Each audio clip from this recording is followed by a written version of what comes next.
Hey everyone, let's stick with us versus herd. Today I was up 56 in realized profits, and that's $56 only.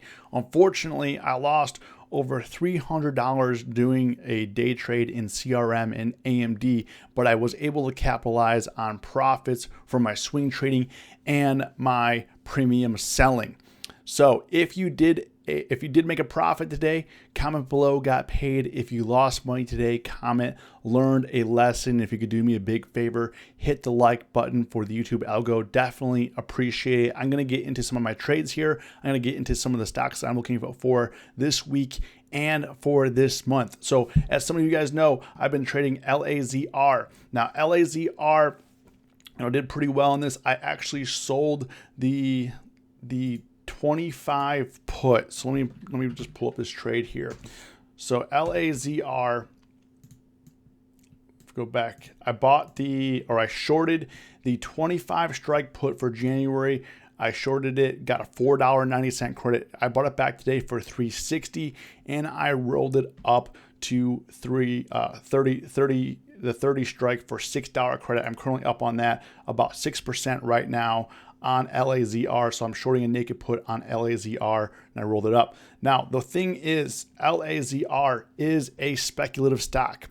It is, it debuted up here, $19 is a low, and it has been climbing up, hit 43 today, and this thing is just going parabolic, as you can see here. At the end of the day, had a nice push, and it was kind of leveling out. When it was leveling out today, around 36, 37 is when I put it on. Then we had another push, and it looks like it's pushing right now after hours. Now, some of this stock, again, is speculative, which is making the price go a little bit crazy. So Elon Musk said it's doomed, mainly because of the laser sensors. He criticized the technology. Any relying on LiDAR is doomed in 20. He said that in 2019. However, he's saying that the sensors are too expensive for consumer cars, and that they're doomed if anyone uses them, which this company is. So the premiums, the reason why, this thing, I'm not sure if it's going to go off, to 100. I don't know if it's going to go down to $5. But what I do know right now is the premium on LAZR, super thick. We have 190% implied volatility for January.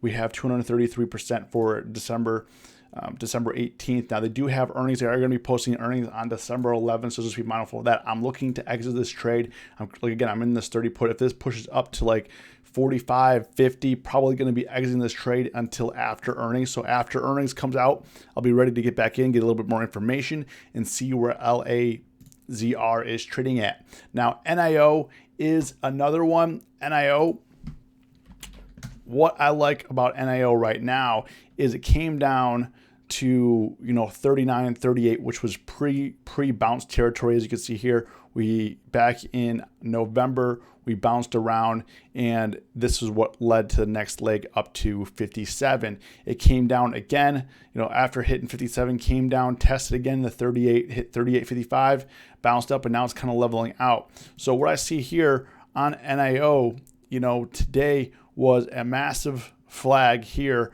I think it's going to break range to the upside and probably going to test, probably the 50 area is which I started to build a position on. So I'm shorting some credit put spreads in NIO for it to push back up to 50, 53 area. So that's where I'm looking for on NIO.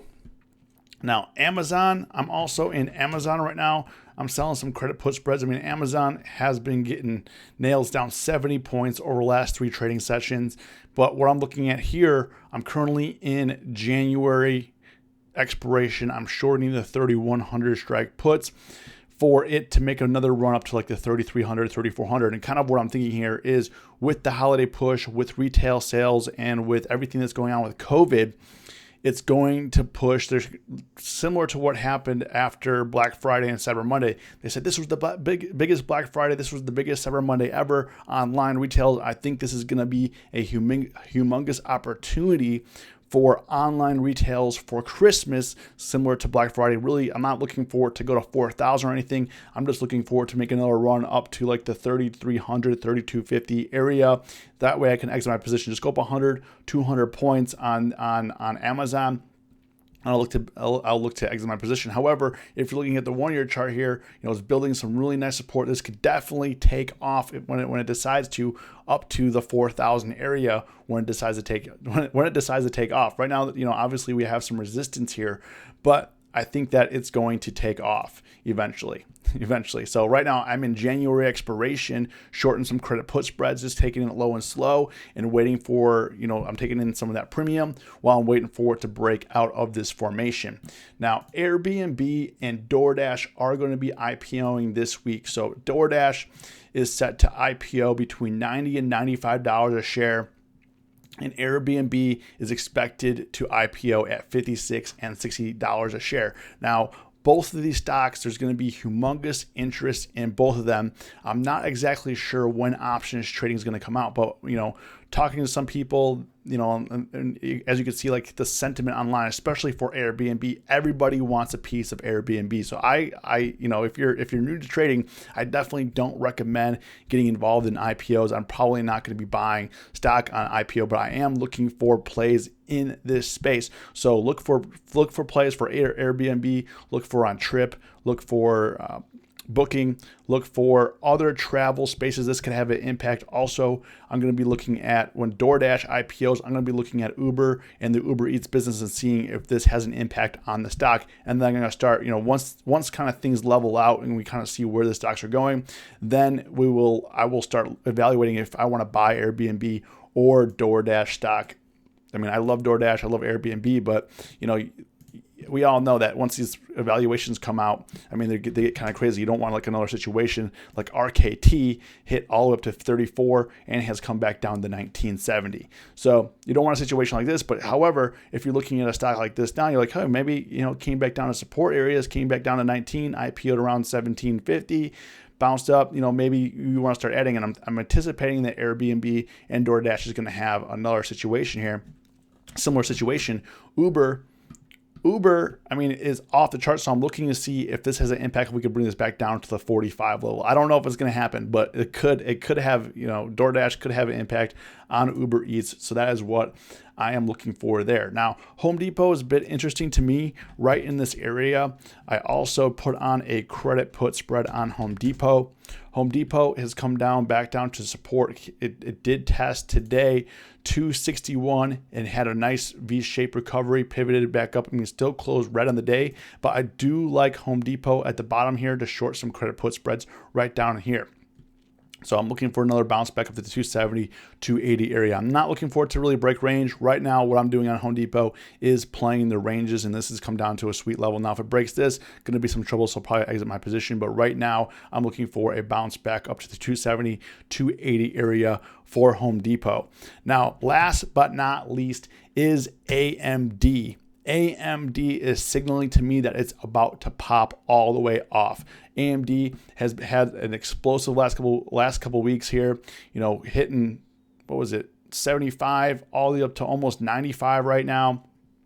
It's at 94. I did buy the 95 strike calls for December 14th. Currently, I'm up on that position a little bit here. As you can see, I'm up $56. I did have a couple day trades on it today, which, one went well. Made 85, lost 214 the next one. So right now, what I'm doing is I'm swinging the 95 calls because I do think right now that AMD is going to blast off. But right now, day trading is a little dicey with the low volume and the lower volatility in December here. So we are in December, so day trading obviously is a little bit slower. Actually, a lot bit slower than what we're used to in 2020. Volatility is drying up. Volume overall is pretty low, especially like on SPY, other indexes. Those are really low. So right now, this seems to be the money is being made in swing trading, so that's where I'm focusing on right now. I am going to probably scalp and do some day trades, but right now I'm focusing on swing trading. And right now I think that this is going to make another run, 97, 100 area right in here. Definitely go up, but we just need a little bit more momentum. I mean, it's flagging to the upside here, so I think that it is going to push. So let me know what you guys are trading in the comments. If you watch this video to the end, comment watch to the end, and as always, stay safe, stay green. It's us versus herd.